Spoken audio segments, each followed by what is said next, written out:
Hello friend, आइए पिछले video का बचा हुआ पार्ट उसके बारे में बात करते हैं। जहाँ से हमने पिछले वीडियो छोड़ा था उसी के आगे बढ़ते हैं। पिछले वीडियो में हमने बात करी बहादुर शाह के गुजरात विजय की। तो गुजरात विजय के बाद अब आगे बढ़ते हैं। अगला होते हैं बंगाल विजय। बंगाल विजय। गुजरात विजय के बाद हुमायूं ने चुनारगढ़ के किले पर आक्रमण किया।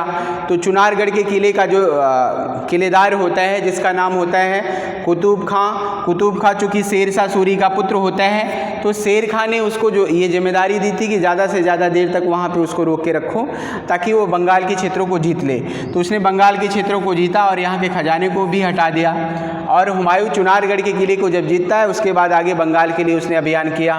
तो जब बंगाल के लिए इसने अभियान किया तो रास्ते में ये बनारस में रुकता है। बनारस, तो बनारस में आकर ये रुक जाता है और रुकने के बाद यहीं से शेर खां के और हुमायूं के बीच में संधि की बात चलने लगी। तो जब शेर खां और हुमायूं के बीच में संधि की बात चलने लगी तो शेर खां ने बिहार का क्षेत्र जो है हुमायूं को दे दिया। बिहार की जिम्मेदारी मिल जाती है किसको? हुमायूं को। बिहार का क्षेत्र हुमायूं को दे दिया जाता है और बंगाल जो मुगलों के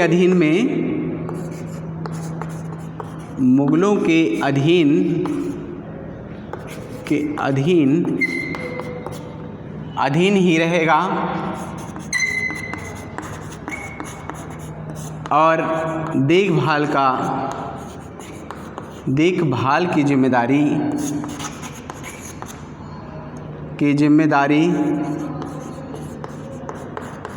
शेर खां को दी गई। शेर खां, और ये तय हुआ कि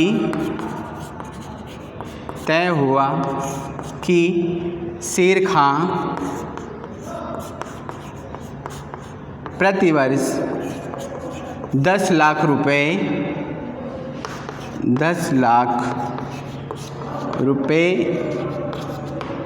एज ए कर के रूप में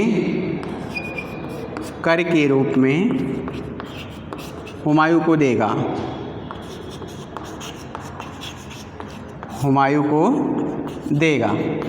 ठीक है। तो इस तरीके से हुमायूं और शेर खां के बीच में एक समझौता हुआ, एक संधि हुई। संधि में ये तय किया गया कि बिहार का जो क्षेत्र है वो हुमायूं को दे दिया गया। बिहार पर अधिकार ये मान लिया गया कि अब हुमायूं का होगा। बंगाल जो कि मुगलों के अधीनता में चला जाता है, लेकिन उस क्षेत्र से कर वसूलने का अधिकार शेर खां को दिया गया। और शेर खां इन क्षेत्रों को देखभाल करेगा, लेकिन ये क्षेत्र माने जाएंगे मुगलों के अधीन। और बदले में शेर खां जो है, चूँकि जब इसको कर वसूलने का अधिकार यहाँ से मिल जाता है तो इसको बदले में प्रति वर्ष 10 लाख रुपए हुमायूं को एज ए कर के रूप में हर वर्ष इसे देना होगा। तो ये दोनों के बीच में एक संधि हो जाता है। लेकिन दोनों के बीच में जैसे ही संधि हो जाती है उसके बाद बंगाल का जो शासक होता है महमूद खां, तो बंगाल के शासक का एक राजदूत होता है। चूँकि नुसरत खां की मृत्यु के बाद महमूद खां वहाँ के क्षेत्रों की जिम्मेदारी ले लेता है। तो महमूद खां का एक राजदूत होता है, वो अपनी सुल्तान की तरफ से जो है हुमायूं के पास सहायता के लिए आता है। और इसने अपने सुल्तान के लिए हुमायूं से सहायता मांगी और इसने कहा कि बंगाल के क्षेत्रों पे आप अभियान करो और उन क्षेत्रों को जीतिए जो है। तो हुमायूं ने एक बड़ी सेना लेकर बंगाल की तरफ जो है इसने अभियान कर दिया। ठीक है। तो महमूद खां की बात ये मान लेता है और मानने के बाद जो है इसने बंगाल की तरफ अभियान कर दिया। जब इसने बंगाल की तरफ अपनी सैन्य अभियान किया, सेना को लेकर कूच करता है, आगे बढ़ता है, तो जब इस बात की खबर जो है शेर शाह सूरी को होता है तो शेर शाह सूरी ने ये आरोप लगाया कि हुमायूं ने जो है या मुगलों ने जो है इसकी संधि की अवहेलना की। मुगलों के साथ जो संधि की गई थी, मुगलों ने उस संधि की बात को नहीं माना और संधि के बाद भी जो है मुगल बंगाल पर आक्रमण करने के लिए आ रहे हैं। तो इसने जो है सारे अफ़गानों को एकत्रित कर लिया। इस बात के लिए जो है उसने कहा कि देखिए, अफ़गानों के साथ हम लोगों ने एक संधि की थी, लेकिन संधि उन लोगों ने तोड़ दिया और संधि के तोड़ने का लाभ उठाया और अफ़गानों को यह विश्वास दिला दिया कि मुग़ल अफ़गानों का सर्वनाश करना चाहते हैं। और मुग़लों से की गई संधि पर इन्होंने विश्वास नहीं किया। हुमायूं के रास्ते में शेर खां के पुत्र जलाल खां ने बाधा पहुंचाई, और परंतु उसका उद्देश्य हुमायूं से युद्ध नहीं करना था, बल्कि जलाल खां का ये उद्देश्य होता है। जलाल खां ये शेर खां का पुत्र होते हैं। तो जलाल खां का उद्देश्य ही होता है कि कुछ देर तक जो है इसको यहाँ पर उलझाए रखना, ठीक है। तो जलाल खां का कुछ देर तक जो है इनको यहाँ उलझाए रखता है। उसके बाद जो है ये अपने पिता के पास चला जाता है, और ये अपने पिता के पास चला गया। तत्पश्चात हुमायूं को गौड़ का मार्ग साफ मिल गया। शेर खां उसकी सेना पहले ही बंगाल को छोड़कर जा चुकी थी, तो सुल्तान महमूद की मृत्यु हो चुकी थी और उसके पुत्रों का वध कर दिया गया था। इस कारण बंगाल में हुमायूं का सरलता से जो है यहाँ पर अधिकार हो जाते हैं, ठीक है। इन क्षेत्रों पर हुमायूं का बिल्कुल आसान से तरीके से जो है इनका यहाँ पे अधिकार हो जाता है। और अधिकार के बाद यहाँ पर हुमायूं ने एक लंबा समय व्यतीत कर दिया आमोद प्रमोद में, ठीक है। आमोद प्रमोद का मतलब होता है मस्ती और मौज में। यहाँ पर इसने एक लंबा जो है समय व्यतीत करता है, और जब ये अपना यहाँ पे समय व्यतीत कर रहा होता है और उसी दौरान जो है शेर खां जो है अपनी शक्ति का विस्तार कर रहा होता है, ठीक है। वो अपनी शक्ति को निरंतर जो है विस्तार का रूप दे रहा था और अपने आप को शक्तिशाली बना रहा था। और इधर हुमायूं की यही एक अदूरदर्शितापूर्ण नीति थी, और कहीं न कहीं जो है हुमायूं के लिए आगे चलकर जो है इसने इस नीति ने इसका सर्वनाश किया। तो हुमायूं को जिस समय चाहिए था कि बंगाल में ये ज़्यादा समय वहाँ इसको व्यतीत नहीं करना चाहिए था, बल्कि एक समय के बाद इसको बंगाल का क्षेत्र किसी न किसी को सौंप कर यहाँ की जिम्मेदारी देकर जो है इसको यहाँ से आगे बढ़ना चाहिए था। और तब उस दौरान इसने जो है यहाँ पर एक लंबा समय दिया।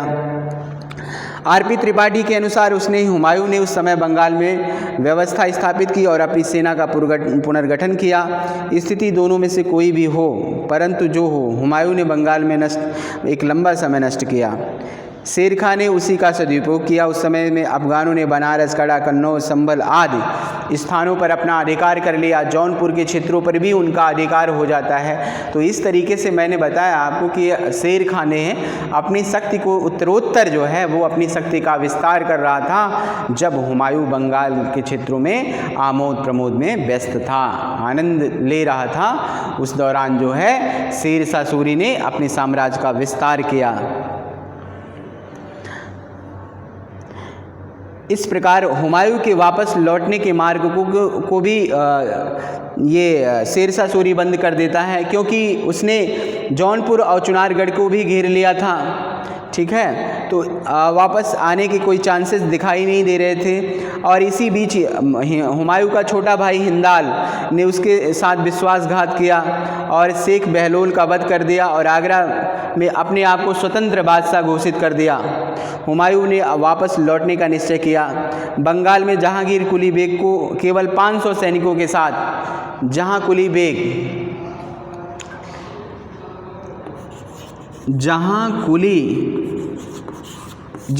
बेग को केवल 500 सैनिकों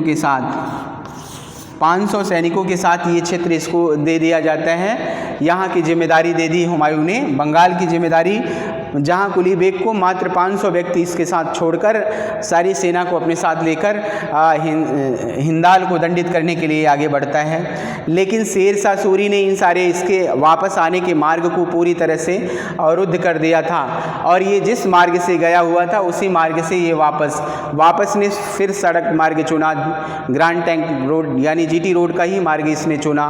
शेर शाह सूरी उन क्षेत्रों में अपना पूरी तरह से ये कहें तो अपने सैनिकों को वहाँ पर एक जाल बनाकर रखा था। उसने इन सारे क्षेत्रों पे अपने सैनिकों को लगाया हुआ था, और ये जानता था कि हुमायूं इस रास्ते से वापस आएगा तो इसको वापस जाने नहीं दिया जाएगा, ठीक है। तो इन सारे क्षेत्रों पे ये लगा हुआ था, उसका इंतज़ार कर रहा था। तो इसी दोनों के बीच में एक युद्ध होता है जिसको कहते हैं चौसा का युद्ध, ठीक है। अब आइए आगे बात करेंगे चौसा के युद्ध के बारे में। चौसा का युद्ध कब हुआ, ठीक है। आइए अब आगे देखते हैं चौसा का युद्ध 26 जून 1539। चौसा का युद्ध, चौसा का युद्ध 26 जून, पूरी डेट जानते रहिएगा, कभी भी पूछ सकते हैं। 26 जून 1539, तो 26 जून 15, तो चौसा का युद्ध 26 जून 1539, ये डेट याद होनी चाहिए क्योंकि यहाँ से डेट जरूर पूछता है। चौसा का युद्ध, जब हुमायूं बंगाल में उसको ये खबर मिलती है कि हिंदाल ने आगरा में विद्रोह कर दिया है। कहाँ? आगरा में, ठीक है। आगरा में हिंदाल इसका भाई होता है, ठीक है। इसने इन क्षेत्रों में विद्रोह कर दिया है। इसी विद्रोह को दबाने के लिए ये वहाँ से बंगाल से चलता है, ठीक है। आगरा के विद्रोह, ये याद रहना चाहिए आपको, पूछा जाएगा कहाँ के विद्रोह को दबाने के लिए हुमायूं बंगाल से चलता है, तो आगरा के विद्रोह को, ठीक है। जब इसके भाई हिंदाल ने आगरा में विद्रोह किया था, इसी विद्रोह को दबाने के लिए हुमायूं यहाँ से चलता है। और जब यहाँ से चलता है तो इसने जो है प्रारंभिक समय में कौन सा मार्ग चुना, तो ये जब यहाँ से चलता है तो ये प्रारंभिक समय में इसने गंगा का दक्षिणी तट चुना और मुख्य सड़क ग्रांड टैंक रोड से वापस लौटा। Doctor K L. Srivastava, doctor AL.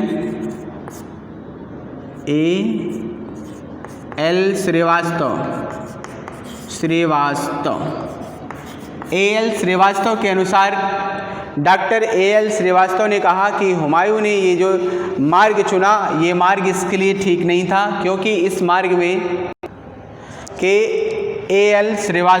Doctor A L. Srivastava ने ये कहा कि हुमायूं ने ये जो मार्ग चुना, गंगा के दक्षिणी तट से होता हुआ ये जो ग्रांड टैंक रोड का मार्ग चुना, ये मार्ग इसके लिए उपयुक्त नहीं था, क्योंकि इस मार्ग पे जो है शेरशाह सूरी के बहुत सारे जो है अफ़गान इन मार्ग पर ये बैठे हुए थे और हुमायूं का इंतज़ार कर रहे थे कि हुमायूं कभी इन मार्गों से होकर आए और उसका शिकार यहाँ पर कर लिया जाए। जबकि इसके विपरीत आर.पी. त्रिपाठी महोदय ने कहा, आर.पी. त्रिपाठी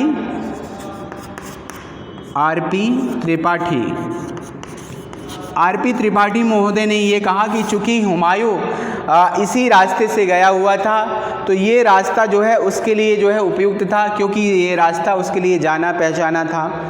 इन रास्तों से होकर जाने के कारण इन रास्तों के बारे में उसको अच्छी जानकारी थी, इसीलिए हुमायूं ने इन रास्ते को चुना, ठीक है। तो कहीं न कहीं हुमायूं ने जो ये रास्ता चुना, ये रास्ता इसके लिए गलत नहीं हुआ, ठीक है, सही रास्ता था, लेकिन भाग्य को कुछ और मंजूर था। इसलिए दोनों के बीच में चौसा नामक स्थान पर, चूँकि हुमायूं के अफ़गान सैनिक इसको घेरे हुए थे, तो दोनों का मुग़ल सेना का उस समय भी अफ़गानों से मुकाबला जो कर रही थी, उस मार्ग से आगे बढ़ते हुए हुमायूं ने एक बार फिर गंगा को पार किया और उसके उत्तरी तट पर चला गया, जहां चौसा का मैदान था। शेर खां भी अपनी सेना को लेकर उसी स्थान पर पहुंच गया।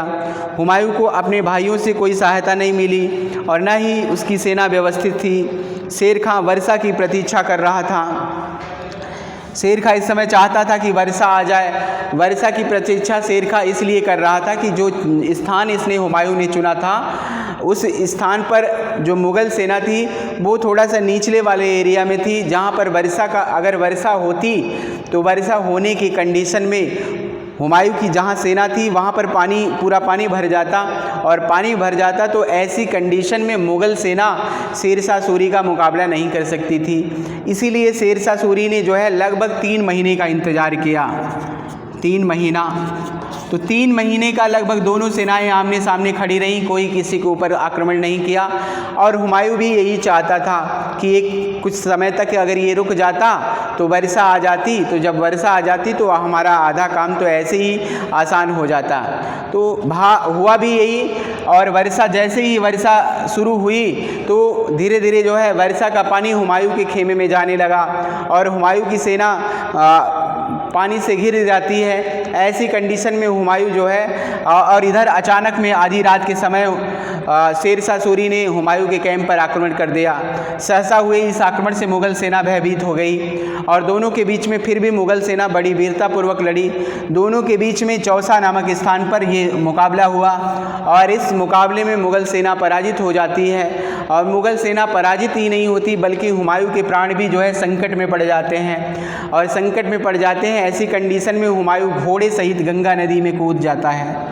जब हुमायूं घोड़े सहित गंगा नदी में कूद जाता है तो यहीं पर निजाम खां नामक एक भिस्ती होता है। निजाम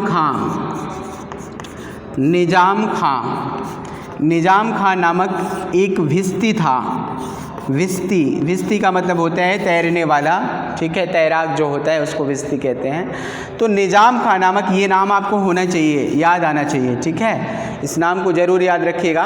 तो निजाम खां नामक भिस्ती ने ही हुमायूं के प्राण रक्षा की। बाद में हुमायूं ने इसे आधे दिन का सुल्तान बना दिया, सॉरी बादशाह, आधे दिन का इसको बादशाह बना देता है, दिल्ली का बादशाह, ठीक है। बड़ा प्रसन्न होता है हुमायूं, चूँकि इसने हुमायूं के प्राण बचाए थे निजाम खां ने, और इसी प्रसन्नता से इसको आधा दिन के लिए मुग़ल बादशाह बना दिया, मुग़लों का बादशाह, ठीक है, दिल्ली का बादशाह। कहाँ का? तो दिल्ली का, ठीक है, दिल्ली का बादशाह इसको बना दिया जाता है। आधे दिन के लिए इसको दिल्ली का बादशाह बना दिया गया, ठीक है। पूछ सकता है कि किसको हुमायूं ने आधे दिन के लिए दिल्ली का बादशाह बनाया था, तो आप बता सकते हो कि निजाम खां को इसने आधे दिन के लिए दिल्ली का बादशाह बनाया था।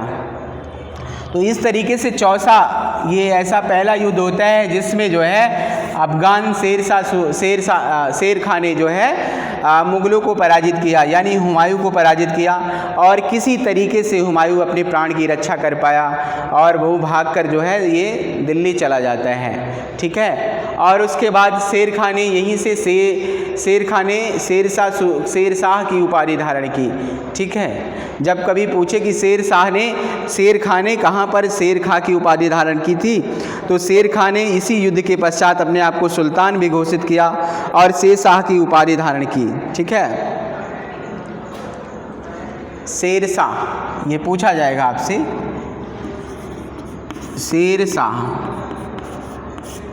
शेरशाह की उपाधि,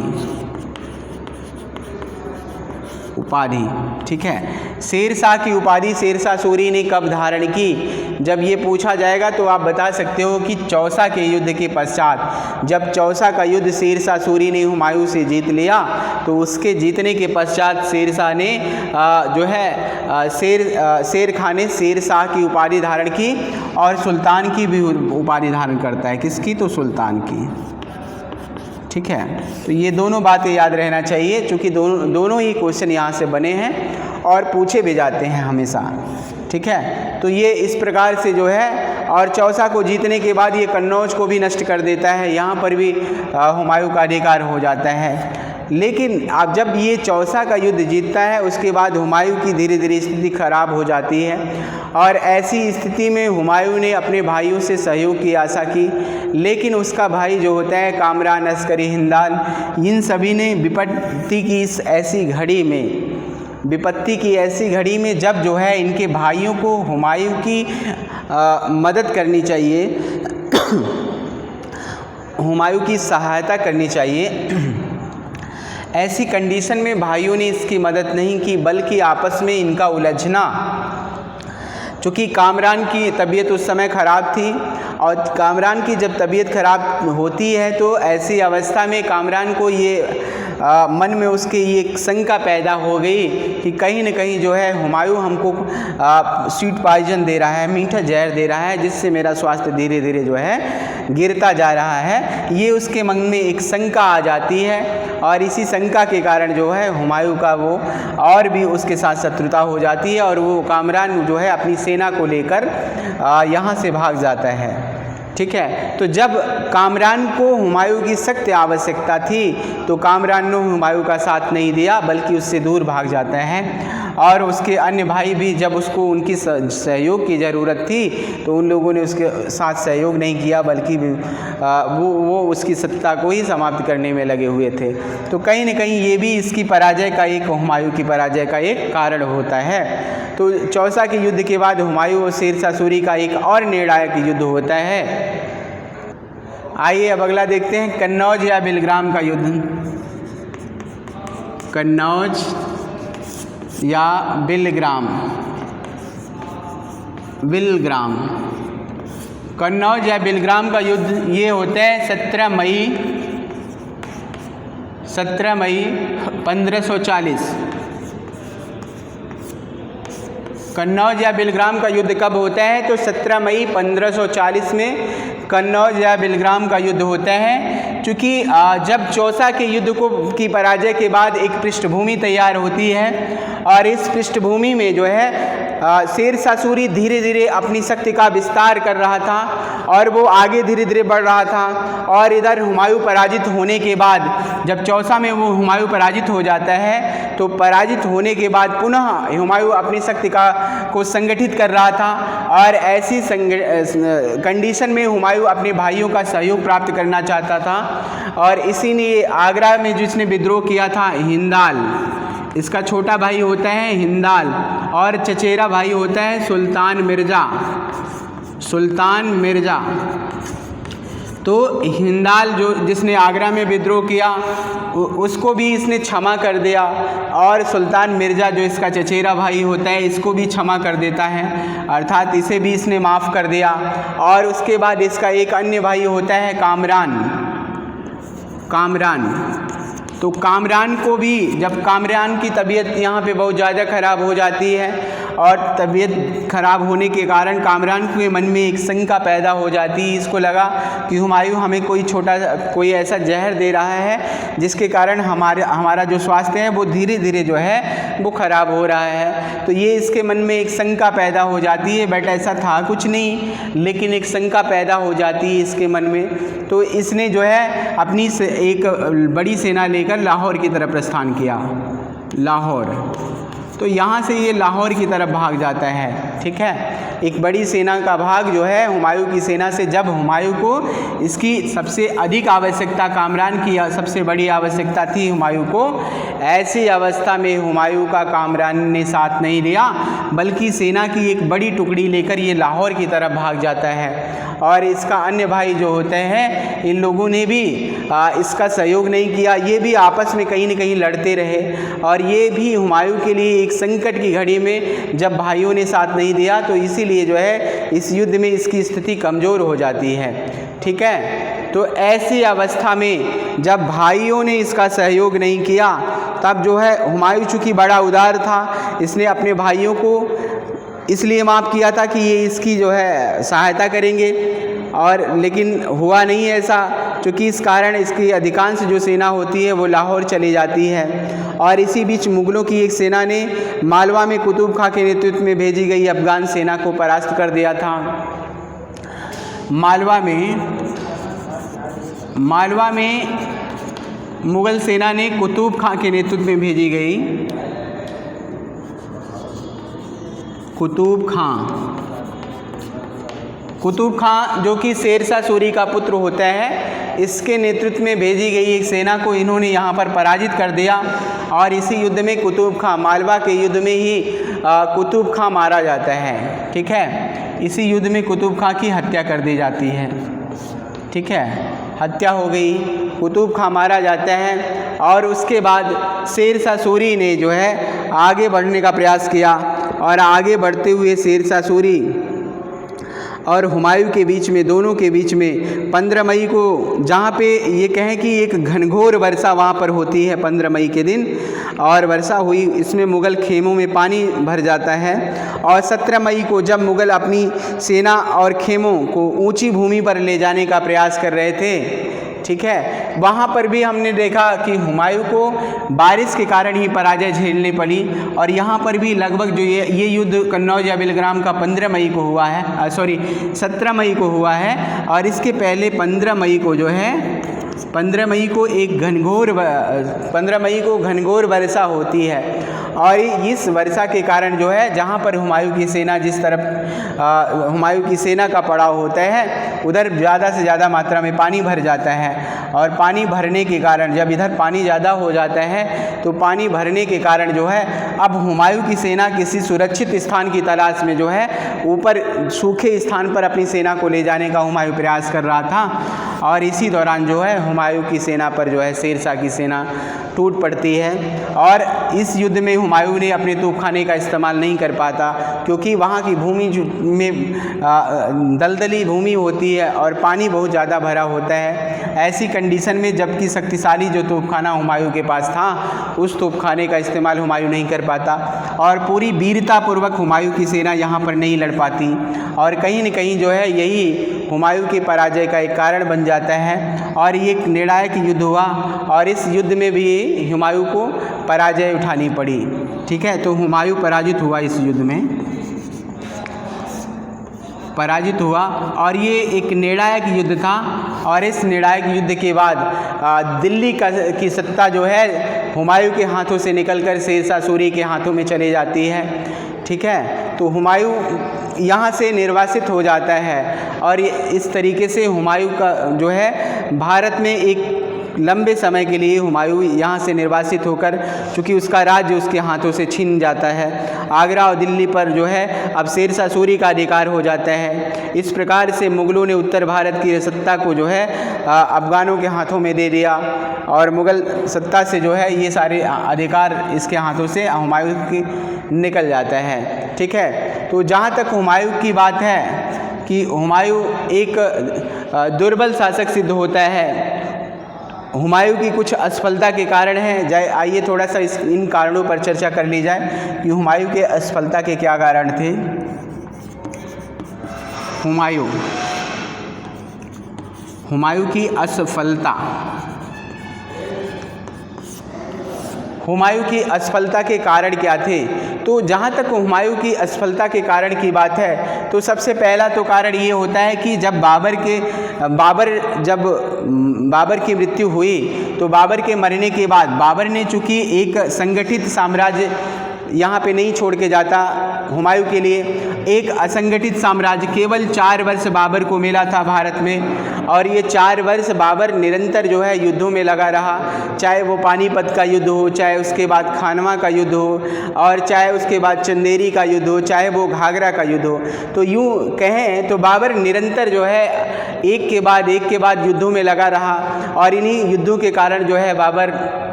बाबर वो अपने साम्राज्य को संगठित आकार नहीं दे पाता। जब बाबर ने अपने साम्राज्य को संगठित आकार नहीं दिया तो ये असंगठित साम्राज्य हुमायूं के लिए छोड़ के गया। ये पहला इसकी असफलता का कारण बना। दूसरा, बाबर मरते हुए बाबर ने हुमायूं से कहा कि एक प्रतिज्ञा लो कि अपने भाइयों को आप बराबर अपने साम्राज्य का साझेदार बनाओगे। तो हुमायूं ने जब ये शासन सत्ता पे आसीन होता है तो इसने अपने भाई कामरान, अस्करी और हिंदाल, इन भाइयों को बराबर जब एक संगठित साम्राज्य जहाँ होना चाहिए था वहाँ पर इसने अपना साम्राज्य अपने भाइयों में बराबर हिस्सों में बांट दिया। तो अब जब बराबर साम्राज्य अपने भाइयों में ये बांट देता है, उसी के कारण जो संगठन एक संगठित साम्राज्य होना चाहिए था वहाँ पर ऐसा कुछ देखने को नहीं मिलता और ये भी हुमायूं की असफलता का एक कारण बनता है। तो ये 2 ऐसी हुमायूं की असफलता के कारण थे जहाँ के कारण जो है हुमायूं पराजित हो जाते हैं। और तीसरा, कन्नौज युद्ध के पश्चात कामरान को अपने भाइयों की योग्यता में विश्वास नहीं रहा था और अपने अधीन क्षेत्रों को बचाने की भावना से उसने अपना मार्ग हुमायूं से अलग कर लिया। अस्करी ने हुमायूं के विरुद्ध कभी भी विद्रोह नहीं किया बल्कि वह प्राय सभी बड़े युद्धों में हुमायूं का साथ दिया। जब कामरान हुमायूं को अलग हुआ तब अस्करी भी कामरान के साथ चला गया क्योंकि वह दोनों एक ही माँ के पुत्र थे। तो कहीं न कहीं ये सारी जो है तो इस तरीके से ये सारे ऐसे असफलता के हुमायूं के कारण बनते हैं जिनके कारण हुमायूं असफल रहा। और उसके बाद कन्नौज या बेलग्राम युद्ध के बाद हुमायूं यहाँ से भारत से निर्वासित हो जाता है और निर्वासित होकर वो काबुल और कांधार और सिंध के क्षेत्र में चला जाता है। और वहाँ जाने के बाद पुनः जो है कैसे इसने अपने साम्राज्य को प्राप्त किया, इसके बारे में हम बात करेंगे अगले वीडियो में। जब नेक्स्ट वीडियो में चलेंगे तो उस वीडियो में जो है हुमायूं कैसे निर्वासित होने के बाद आगे आया और पुनः जो है भारत की दिल्ली की सत्ता पे पुनः अपना स्थान बनाया। तो इसके बारे में बात हम अगले वीडियो में करेंगे। इस वीडियो में इतना ही। धन्यवाद।